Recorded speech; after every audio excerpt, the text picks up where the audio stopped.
प्रिय भक्तों, जय श्री राम। आज हम श्रीमद् भगवद गीता के 13वें अध्याय का महाकथा और उसका अर्थ आपको सुनाने जा रहे हैं। पार्वती, अब 13वें अध्याय का अगाध महिमा का वर्णन सुनो। उसके सुनने से तुमको अपार प्रसन्नता होगी। दक्षिण दिशा में तुंगभद्रा नाम की एक बहुत बड़ी नदी है। उसके किनारे हरिहरपुर नामक एक रमणीय नगर बसा हुआ है। वह वहाँ हरिहर नाम से साक्षात भगवान शिव जी विराजमान है, जिनके दर्शन मास से परम कल्याण की प्राप्ति होती है।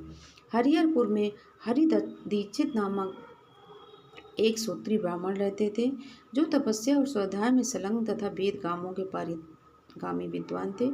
उनकी एक स्त्री थी, जिसे लोग दुराचारा कहकर पुकारते थे। इसके अनुसार उसके कर्म भी थे। वह पति को सदा कुवाच कहती थी।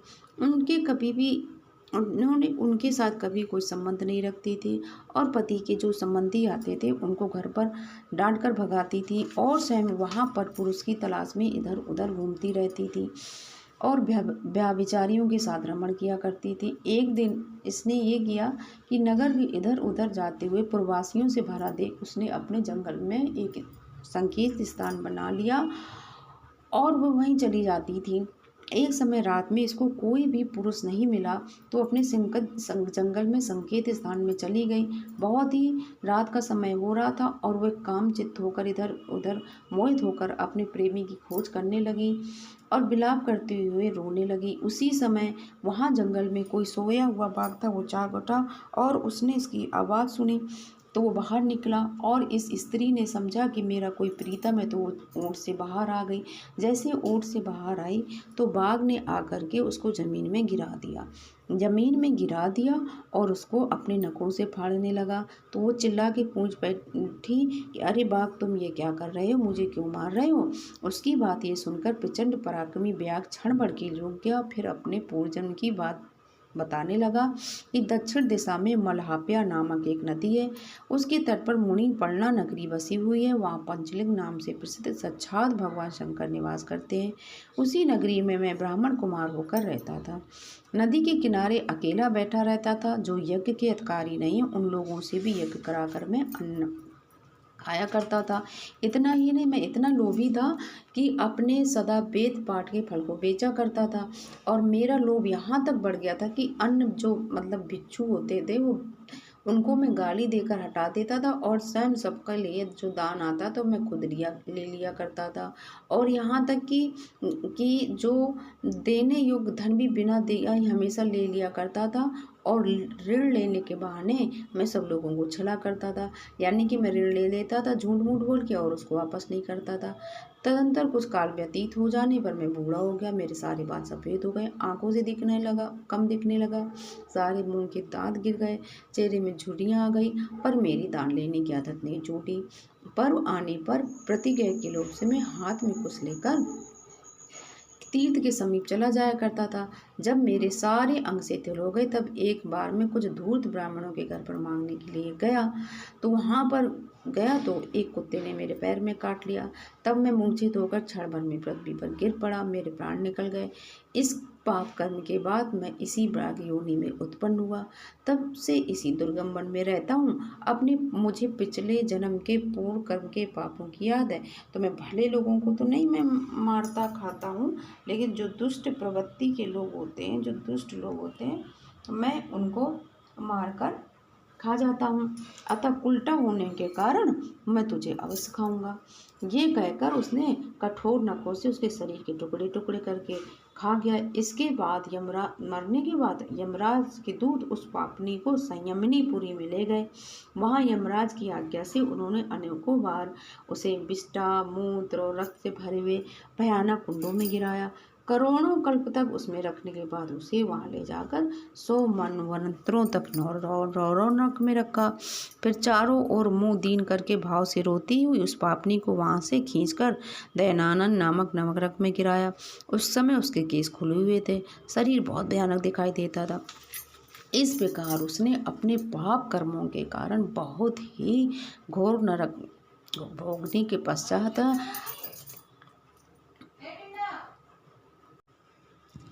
आकर चंडाल योनि में उत्पन्न हुई। चंडाल के घर में भी प्रतिदिन बढ़ती हुए पूर्व जन्म के अभ्यास से पूर्ववत पूर्ववत पापों में प्रवृत्त रही। फिर उसे कोढ़ और यक्ष्मा नाम की बीमारी हो गई और फिर कुछ दिनों के पश्चात वह अपने निवास स्थान हरिहरपुर को गई, जहाँ भगवान शिव के अंतःपुर की स्वामी जम्बिका देवी विराजमान है। वहाँ उसने वासुदेव नामक एक पवित्र ब्राह्मण का दर्शन किया, जो निरंतर गीता के 13वें अध्याय का पाठ करता था। उसके मुख से गीता का पाठ सुनते ही वह चंडाल शरीर से मुक्त हो गई और दिव्य देह धारण करके स्वर्ग में चली गई। ये 13वें अध्याय के पाठ की महिमा है कि पापी से पापी प्राणी भी इसका पाठ करने से सुनने से मुक्त हो जाता है। ओम श्री परमात्मे नमः। अथ त्रयोदशो अध्याय। श्री भगवान वाच इदं शरीरम कौन्तेय क्षेत्र मित्र विधीयते एततो वेत्ति तुम प्राहुं क्षेत्रज्ञ इति तद्विदा। 13वां अध्याय। इसके उपरांत श्री कृष्ण भगवान फिर बोले, हे अर्जुन, ये शरीर क्षेत्र ऐसा कहा जाता है और इसको जो जानता है उसको क्षेत्रज्ञ, उसके तत्व को जानने वाले को ज्ञानी जन कहते हैं। क्षेत्रगम चापी माम विद्धि सर्वक्षेत्रे श्रु भारत क्षेत्र क्षेत्रज्ञ योर ज्ञानम यतज ज्ञानम मत्तमम। हे अर्जुन, तू सब क्षेत्रों में क्षेत्रज्ञ अर्थात जीवात्मा भी मेरे कोई जान, और क्षेत्र क्षेत्रज्ञ का अर्थात विकार सहित प्रकृति का और पुरुष का जो तत्व से जानना है वह ज्ञान है, ऐसा मेरा मत है। तत् क्षेत्रम यच्च याद्रकच यद्विकरी यतस्य यत साचायो यत भावस्य तत् समानम में सेन में सुनो। इसलिए वह क्षेत्र जो है और जैसा है तथा जिन विकारों वाला है और जिस कारण से हुआ है तथा वह क्षेत्रज्ञ भी है और जिस प्रभाव वाला है वह सब संक्षेप से मेरे से सुन। ऋषिभिर्बहुधा गीतं छन्दोभिर्विविधैः पृथक् ब्रह्मसूत्रपदश्च हेतुं विदर्विनिश्चितः। ये क्षेत्र और क्षेत्रज्ञ तत्व ऋषियों द्वारा बहुत प्रकार से कहा गया अर्थात समझाया गया है और नाना प्रकार के मंत्रों से विभाग पूर्वक कहा गया है तथा अच्छी प्रकार निश्चय किए युक्त ब्रह्मसूत्र के पदों द्वारा भी वैसे ही कहा गया है। महाभूतान अहंकारो बुद्धिरप्यक्तमेव च इंद्रियाणि दशैकं च पंचचेन्द्रिय गोचरा। हे अर्जुन, वही मैं तेरे लिए कहता हूँ कि 5 महाभूत अर्थात आकाश, वायु, अग्नि, जल और पृथ्वी का सूक्ष्म भाव, अहंकार, बुद्धि और मूल प्रकृति अर्थात त्रिगुणमयी माया भी तथा 10 इंद्रियां अर्थात श्रोत्र, त्वचा, नेत्र, रसना और घ्राण एवं वाक, हस्त, पाद, उपस्थ और गुदा, एक मन और 5 इंद्रियों के विषय अर्थात शब्द, स्पर्श, रूप, रस और गंध, इच्छा, द्वेषम, सुखम, दुखम, संघास्त, चेतना, धृति एतत् क्षेत्रम समासेन सविकार मुधायतम। तथा इच्छा, द्वेष, सुख, दुख और स्थूल देह का पिंड एवं चेतनता और धृति, इस प्रकार ये क्षेत्र विकारों के सहित संक्षेप से कहा गया है। अमानित्व मदम्बित्वं हिंसा चान्तिरार्जवम् आचार्योपासनं शौचं स्थैर्यमात्म विनिग्रह। हे अर्जुन, श्रेष्ठता के अपमान का भाव, दंभाचरण का भाव, प्राणी मात्र को किसी प्रकार भी न सताना और क्षमा भाव तथा मानवाणी की सरलता, श्रद्धा भक्ति सहित गुरु की सेवा, बाहर भीतर की शुद्धि, अंतःकरण की स्थिरता, मन इंद्रिय और इंद्रियों सहित शरीर का निग्रह, इंद्रियार्थेषु वैराग्य, मन अहंकार एवं च जन्म मृत्यु जरा व्याधि दुख दोषानुदर्शनम। इस लोक और परलोक के संपूर्ण भोगों में आसक्ति का भाव और अहंकार का भी अभाव एवं जन्म मृत्यु जरा और रोग दोष आदि में दुख और दोषों का बारंबार विचार करना, आसक्ति विसुंगा पुत्रदार्घ्यादिषु नित्यं च समचित्तत्व मिष्टानो निष्ठोपपत्तिषु। पुत्र, स्त्री, घर और धनादि में आसक्ति का भाव और ममता का न होना तथा प्रिय अप्रिय की प्राप्ति में सदा ही चित्त का सम रहना अर्थात मन के अनुकूल तथा प्रतिकूल के प्राप्त होने पर हर्ष सुखादि विकारों का न होना। मयि चानेन योगेन भक्तिराव्यभिचारिणी विविक्त देश सेवित्वं रतिर्जन संसदि। मुझ परमेश्वर में एक ही भाव से स्थित रूप ध्यान योग के द्वारा अभिविचारणी भक्ति तथा एकांत और शुद्ध देश में रहने का स्वभाव और विषयासक्त मनुष्यों के समुदाय में प्रेम का न होना। अध्यात्म ज्ञान नित्य त्वम तत्व ज्ञानार्थ दर्शनम एतज ज्ञानमिति प्रोक्तम ज्ञानम यदतो अन्यथा। तथा अध्यात्म ज्ञान में नित्य स्थिति और तत्व ज्ञान के अर्थ रूप परमात्मा को सर्वत्र देखना, ये सब तो ज्ञान है, और जो इसके विपरीत है वह अज्ञान है, ऐसे कहा गया है। ज्ञेयं यत्तत् प्रवक्ष्यामि यज्ज्ञात्वा मृतमश्नुते अनादि मत परम ब्रह्मा न सत्यत्रासदुच्यते। हे अर्जुन, जो जानने के योग है वह जिसको जानकर मनुष्य परमानंद को प्राप्त होता है उसको अच्छी प्रकार कहूँगा। वह आदि रहित परम ब्रह्म अकथनीय आकथनीय होने से न सत कहा जाता है और न असत ही कहा जाता है। सर्वता पाणिपादम तत्सर्वतो अच्छी शिरोमुखम सर्वता श्रुति मल्लोके सर्वमावत तिष्ठति। परंतु सब ओर से हाथ पैर वाला एवं सब ओर से नेत्र सिर वाला और मुख वाला तथा सब ओर से सोच वाला है, क्योंकि वह संसार में सबको व्याप्त करके स्थित है। सर्वेन्द्रिय गुणाभासम सर्वेन्द्रिय विवर्जितम असक्तम सर्वभृच्छैव निर्गुणम गुणभोक्तृ च। और संपूर्ण इंद्रियों के विषयों को जानने वाला है, परंतु वास्तव में सब इंद्रियों से रहित है तथा आसक्ति से रहित है, और गुणों से अतीत हुआ भी अपनी योग माया से सबको धारण पोषण करने वाला और गुणों को भोगने वाला है। बहिरन्तस्य भूतानां चरमेव च सूक्ष्मत्वात् विज्ञेयं दूरस्थं चान्तिके च तत्। तथा वे परमात्मा चराचर सब भूतों के बाहर भीतर परिपूर्ण है और अचर रूप भी वही है, और वे सूक्ष्म होने से अव्यज्ञेय तथा अति समीप में और दूर में भी उसकी वही स्थिति है। अव्यक्तम च भूतेषु विभक्तिमेव च स्थितं भूतभर्त च तज्ज्ञेयं ग्रसिष्णु प्रभ विष्णु च। और वह विभाग रहित एक रूप से आकाश के सदस्य पर पूर्ण हुआ भी चराचर संपूर्ण भूतों में पृथक के पृथक सदस्य प्रतीत होता है, तथा वह जानने योग्य परमात्मा विष्णु रूप से भूतों को धारण पोषण करने वाला और रुद्र रूप से संहार करने वाला तथा ब्रह्मा रूप से सबका उत्पन्न करने वाला होता है। ज्योतिषामपि तज्ज्योति इस्तमसः परमुच्यते ज्ञानं ज्ञेयं ज्ञानगम्यं हृदि सर्वस्य विष्ठितम्। वह ब्रह्मा ज्योतियों का भी ज्योति एवं माया से भी अति परे कहा जाता है, तथा वह परमात्मा बोध स्वरूप और जानने के योग्य है एवं तत्व ज्ञान से प्राप्त होने वाला और सबके हृदय में स्थित है। इति क्षेत्रम तथा ज्ञानम ज्ञेयं चोक्तम समासता मद्भक्त एतद्विज्ञाय मद्भावा योपपद्यते। हे अर्जुन, इस प्रकार क्षेत्र तथा ज्ञान और जानने योग्य परमात्मा का स्वरूप संक्षेप से कहा गया। इसको तत्व से जानकर मेरा भक्त मेरे स्वरूप को प्राप्त होता है। प्रकृतिं पुरुषं चैव विद्येनादि उभावपि विकारांश्च गुणांश्च विद्धि प्रकृति संभवान्।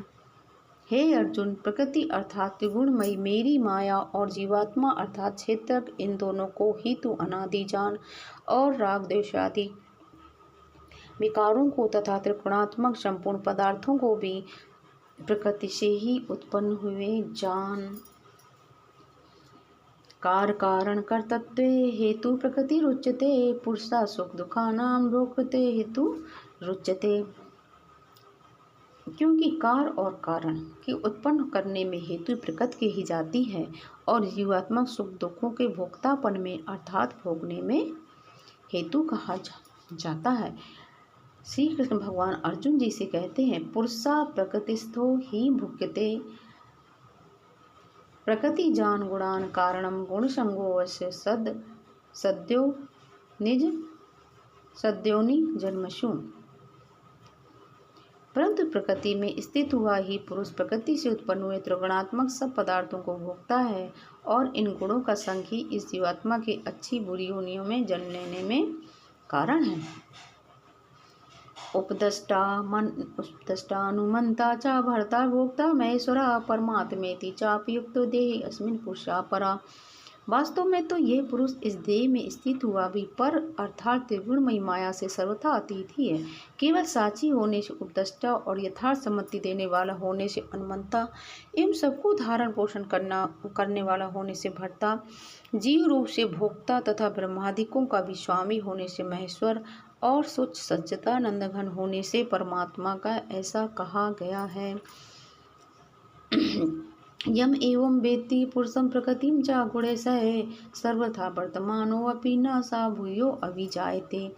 इस प्रकार पुरुषों को और गुणों के सहित प्रकृति को जो मनुष्य तत्व से जानता है वह सब प्रकार से बदलता हुआ भी फिर नहीं जन्मता है, अर्थात पुनर्जन्म को नहीं प्राप्त होता है। ध्याने मुनात्मनि पश्यन्ति केचिदात्मानमात्मना अन्ये सांख्य योगेन कर्म योगेन चापरे। हे अर्जुन, उस परम पुरुष परमात्मा को कितने ही मनुष्य तो शुद्ध हुई सूक्ष्म बुद्धि से ध्यान के द्वारा हृदय में देखते हैं तथा अन्य कितने ही ज्ञानी योग के द्वारा देखते हैं और अपर कितने ही निष्काम कर्म के द्वारा देखते हैं। अन्ये ते मा जानन्ता श्रुत्वान् भी ये भी उपासते ते अपि चाति तरन्ते नित्यं श्रुति परायणा। परंतु इनसे दूसरे अर्थात जो मंद बुद्धि वाले पुरुष हैं वे स्वयं इस प्रकार न जानते हुए दूसरों से अर्थात तत्व के जानने वाले पुरुषों से सुनकर ही उपासना करते हैं, अर्थात उन पुरुषों के कहने के अनुसार ही श्रद्धा से तत्पर हुए साधन करते हैं और वे सुनने के परायण हुए पुरुष भी मृत्यु रूप संसार सागर को निसंदेह तर जाते हैं।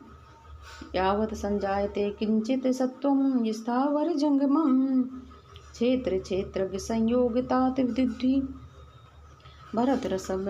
हे अर्जुन, यावन मात्र जो कुछ भी स्थावर जंगम वस्तु उत्पन्न होती है उस संपूर्ण को तुम क्षेत्र और क्षेत्रक के संयोग से हुई उत्पन्न जान, अर्थात प्रकृति और उसके परस्पर के संबंध से ही संपूर्ण जगत की स्थिति है।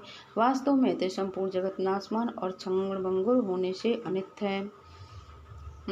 समम सर्वेषु भूतेषु तिष्ठन्तं परमेश्वरं विनश्यत स्व अविनश्यन्तं यः पश्यति स पश्यति। इस प्रकार जानकर जो पुरुष नष्ट होते हुए सब चराचर भूतों में नाश रहित परमेश्वर को समभाव से स्थित देखता है वही देखता है।